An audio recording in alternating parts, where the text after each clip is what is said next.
ओम नमो भगवते वासुदेवाय नमः। नमस्कार, मैं ज्योतिषाचार्य वरुण प्रकाश ज्योतिष के आज के संस्करण में आपका स्वागत करता हूं। जैसा कि आपको पता है, झारखंड और महाराष्ट्र में चुनाव चल रहा है। बहुत लोगों ने हमसे जानना चाहा कि गुरुजी, चुनाव का क्या प्रिडिक्शन होगा, आपकी भविष्यवाणी क्या कहती है, ज्योतिषी गणना के हिसाब से भविष्यवाणी क्या कहती है, इस पे हमको कुछ विस्तार पूर्वक बताइए। तो विस्तार पूर्वक बताने के लिए मैंने इसके पहले भी एक वीडियो बना के दिया था, लेकिन बहुत लोगों का हमको सुझाव आया कि आप कम समय में अधिक से अधिक चीज़ों को बताइए, जिससे ज़्यादातर सटीक जानकारी मिले।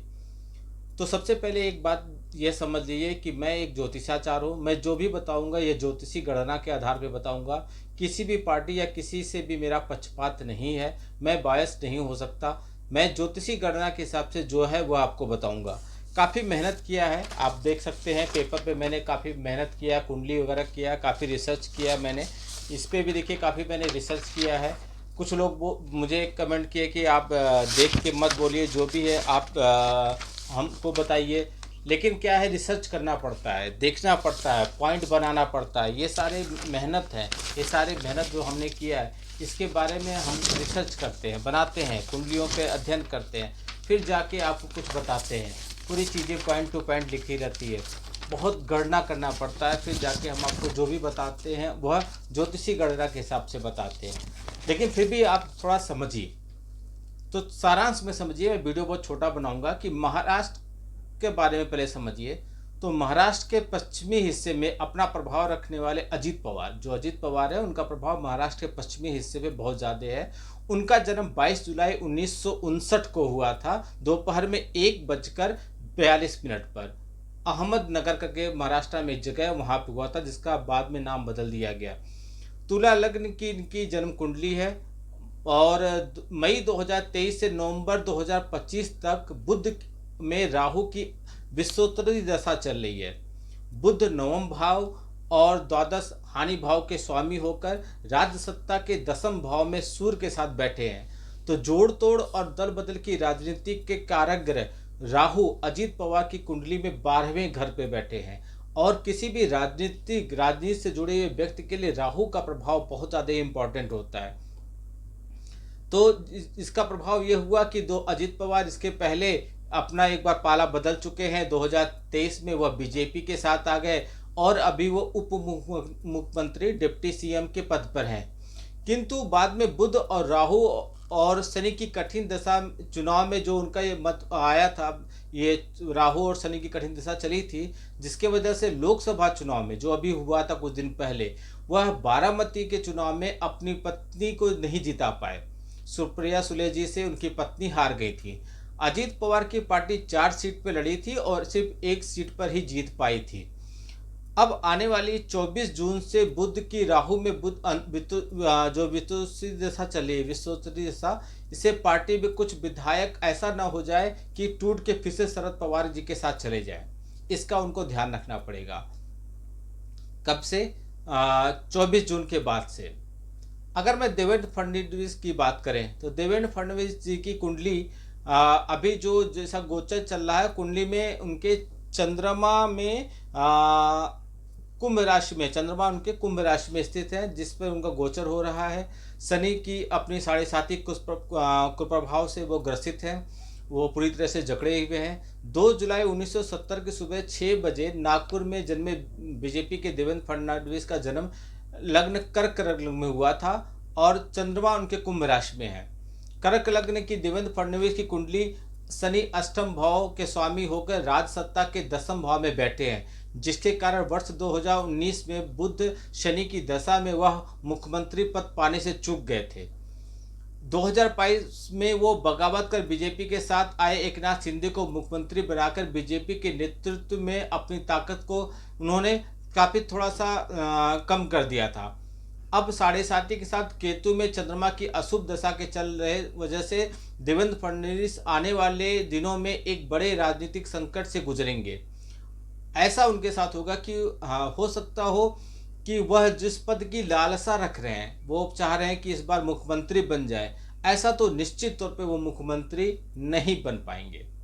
मैं क्लियर शब्दों में बोलना पसंद करूंगा कि आने वाले चुनाव में, जो अभी चुनाव हो रहे हैं महाराष्ट्र में, देवेंद्र फडणवीस जी मुख्यमंत्री बनने की लालसा रखे हैं, लेकिन वह नहीं बन पाएंगे।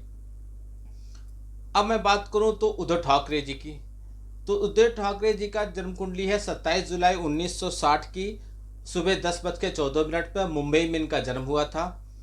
और ये महाराष्ट्र के पूर्व मुख्यमंत्री का कुंडली है। इनका जन्म कन्या लग्न में हुआ है, चंद्र राशि है, सिंह की राशि चंद्र राशि में। जन्म लग्न से केंद्र में गुरु और बुध अपनी स्वयं की राशियों में होकर उद्धव ठाकरे को एक साफ छवि का नेता बनाते हैं। गुरु में केतु की कठिन दशा में दिसंबर 2019 से मुख्यमंत्री बने उद्धव ठाकरे अपने कार्यकाल में कई विपदाओं से जूझे। इन्हीं के कार्यकाल में कोरोना जैसी महामारी आई और महाराष्ट्र में सबसे ज्यादा, पूरे देश में सबसे ज्यादा महाराष्ट्र प्रभावित रहा। 2022 से गुरु में शुक्र की 6/8 का चल रहा है, इनका गुणांक चल रहा है, दशा में चल रहे उद्धव ठाकरे, इनका जो दशा चल रहा है, अपने पार्टी में टूट के आहत से मुख्यमंत्री पद छोड़ दिए थे। और इनका जो चुनाव चिन्ह है शिवसेना का धनुष बाण, वह भी बागी गुट के मुख्यमंत्री के पास, यानी कि एकनाथ शिंदे जो अभी मुख्यमंत्री है महाराष्ट्र के, उनके पास चला गया था। गुरु में चंद्रमा की शुभ दशा के चलते उद्धव ठाकरे आने वाले विधानसभा में अपनी पार्टी को उतनी सफलता नहीं दिला पाएंगे, लेकिन वह फिलहाल नो प्रॉफिट नो लॉस की स्थिति में रहेंगे। आदित्य ठाकरे की बात करें तो आने वाला समय आदित्य ठाकरे जी के लिए बिल्कुल अच्छा नहीं है। उनके ऊपर कारावास का योग बन रहा है, हो सकता हो उनको आने वाले समय में जेल की यात्रा भी करनी पड़ जाए। शरद पवार जी की कुंडली की बात करें तो 12 दिसंबर 1940 को बारामती में, मैं सबकी कुंडली पहले बता दे रहा हूँ, फिर पूरा निष्कर्ष बाद में बताऊंगा, क्योंकि अगर कुंडली नहीं बताऊंगा, मैं डायरेक्ट बता दूंगा, तो मेरे पर यह प्रश्न उठ जाएगा कि क्या मैं सही बता रहा हूँ या गलत बता रहा हूँ। तो शरद पवार जी की कुंडली जो बताया था 12 दिसंबर 1940 में जन्मे हैं, सुबह 6:30 पर बारामती में।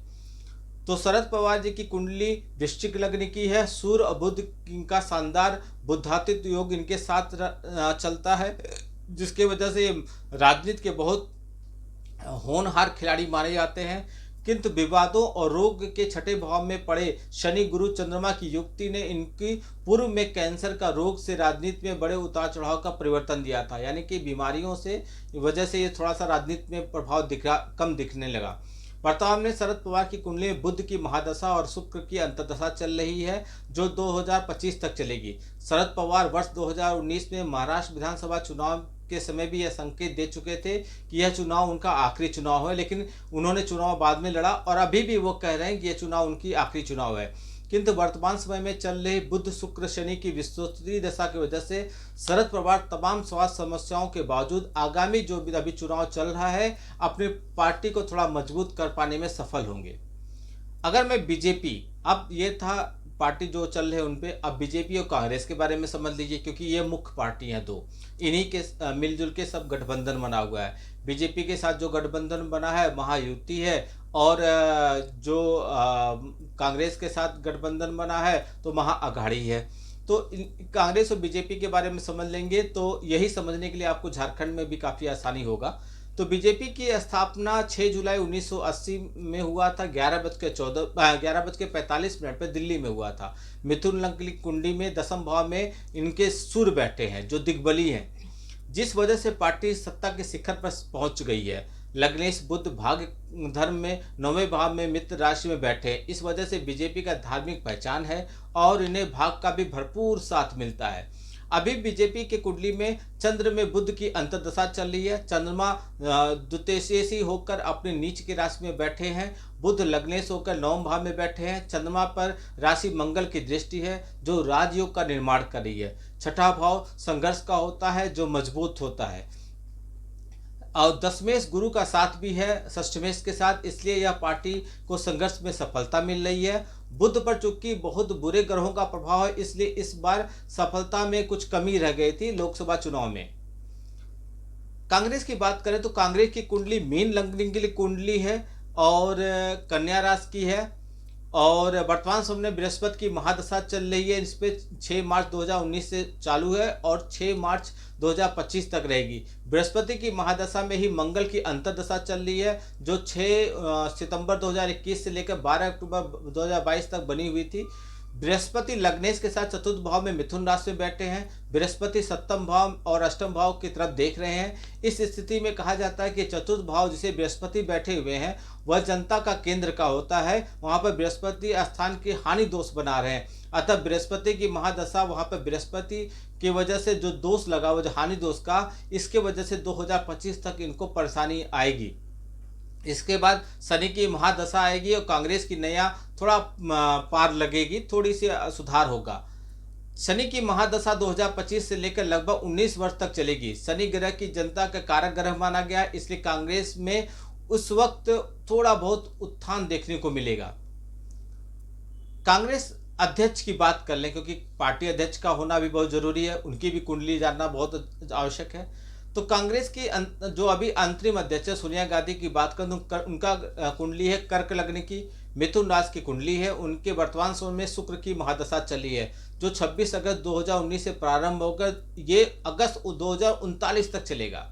शुक्र की महादशा में ही चतुर्थ भाव में शुक्र विराजमान है, यानी कि शुक्र की ही अंतर्दशा चली है। इसलिए सोनिया गांधी कुंडली के अनुसार उनकी जिंदगी में उफाफोक की स्थिति बनी है, उठापोट आएगा। अब बात करें राहुल गांधी की, क्योंकि राहुल गांधी चुनाव प्रचार ज्यादा कर रहे हैं, तो राहुल गांधी की कुंडली देखा जाए तो ये तुला लग्न की धनु राशि की कुंडली है। 3 मार्च 2019 में इनकी राहु की महादशा चल रही है, जो अशुभ राहु का है, कुर्सी का क्षय का योग बना रहा है। देखा जाए तो राहु की पंचम दृष्टि लग्न पर पड़ रही है, इस अनुसार पंचम योग बन रहा है, जो कि मजबूत स्थिति तो बनाता है, उनको प्रसिद्ध बनाता है, लेकिन उनको फेमस बनाता है, उनको सफलता दिलाता है, लेकिन गलत रास्तों पे।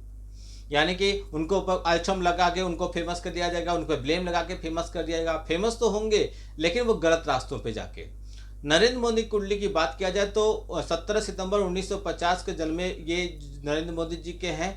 इनमें इनकी कुंडली के पहले घर में वृश्चिक राशि बैठे हुए हैं, जबकि 11वें घर में सूर्य बुध केतु और नेपच्यून के साथ बैठे हैं। गुरु महाराज चौथे घर में शुक्र और शनि के आमने सामने बैठे हैं। तो मोदी जी की कुंडली में थोड़ा शुभ योग बना है। मोदी जी की कुंडली में मंगल बहुत मजबूत है, और जिसका मंगल मजबूत है उसको कोई कुछ नहीं कर सकता। अब मैं इसी के साथ झारखंड में भी चला था, क्योंकि यही लोग झारखंड में भी है, लेकिन वहाँ पे एक लोग अलग से है, वो शिबू सोरेन। तो शिबू सोरेन के बेटे जो हेमंत सोरेन है, इनकी कुंडली 10 अगस्त 1975 को रामगढ़ जिले में नेमरा गांव में शाम के समय हुआ था। तब धनु लग्न में उदय हो रहा था। वर्तमान में हेमंत सोरेन की कुंडली पंचम भाव में बैठे गुरु की अंतर्दशा और अष्टम भाव में बैठे सूर्य की अंतर्दशा चल रही है, जो कि राजनीतिक करियर में इनको झटका लगने का योग है। तो सभी बड़े नेताओं के बारे में मैंने आपको बता दिया। कुंडली में जो गहन अध्ययन किया है इसके बारे में भी आपको बता दिया मैंने, किसके बारे में कितना अध्ययन किया गया है, कितना विस्तार पूर्वक सबके बारे में बताया। तो अभी सारांश में नहीं, आप एक लाइन में समझ लीजिए। तो झारखंड में भारतीय जनता पार्टी की सरकार बन रही है। झारखंड में भारतीय जनता पार्टी यानी कि एनडीए गठबंधन की सरकार बनेगी, और महाराष्ट्र में भारतीय जनता पार्टी एकदम मेजॉरिटी के करीब होगी। मेजॉरिटी आ भी सकती है, मतलब इसमें भारतीय जनता पार्टी का जो अभी लोकसभा चुनाव में जो प्रदर्शन था उससे कहीं बेहतर होगा। सबसे बड़ी पार्टी बन के उभरेगी और सत्ता पर काबिज हो सकती है। लेकिन देवेंद्र फडणवीस जी अगर मुख्यमंत्री पद बनना चाहते हैं तो यह उनके लिए नहीं है, वह मुख्यमंत्री पद नहीं पाएंगे, वह मुख्यमंत्री नहीं बनेंगे। आदित्य ठाकरे जी को थोड़ा सावधान रहना होगा। इसी के साथ साथ मैं दिल्ली में आने वाले चुनाव के बारे में प्रिडिक्शन आपको दे दूं। मैंने काफ़ी अध्ययन किया है, अध्ययन किया कि पॉइंट टू पॉइंट मैंने इस पर काफ़ी कुछ लिख के रखा है, बहुत कुछ बना के रखा है मैंने इस, और अध्ययन मेरा चल भी रहा है। लेकिन अभी तक जिस अध्ययन के आधार पे, इस आधार पे मैं पहुंचा हूं, जिस अध्ययन जितना गहन अध्ययन किया हूं कि अब की बार आम आदमी पार्टी का प्रदर्शन अच्छा नहीं रहेगा, वहां भी भारतीय जनता पार्टी का कोई मुख्यमंत्री बनेगा। अब आप लोग मेरे से विपक्षी पार्टी के हों तो आप हमसे यह कह सकते हैं कि हम पक्षपात कर रहे हैं, लेकिन जो भी मैंने किया है ज्योतिषी गणना के आधार पर किया है। मेरा किसी पार्टी से कुछ लेना देना नहीं है। मैं जिस भी राजनीतिक दल के बारे में किया हूँ ये ज्योतिषी गणना के आधार पर किया हूँ। एक बात जान लीजिए, स्थितियां और परिस्थितियां और अपने पक्ष में और विपक्ष में करने का सब एक बहुत सटीक चीज होती है उपाय। यदि आप कुछ उपाय कर लेते हैं तो आपकी स्थितियां और परिस्थितियों को बदला जा सकता है, नकारात्मक को भी सकारात्मक में किया जा सकता है। इसलिए आप उपाय कर लीजिए तो काफी कुछ आपके पक्ष में हो सकता है। आपका दिन शुभ हो। भगवान भोलेनाथ का आशीर्वाद आप पे बना रहे। नमस्कार। जय श्री राम।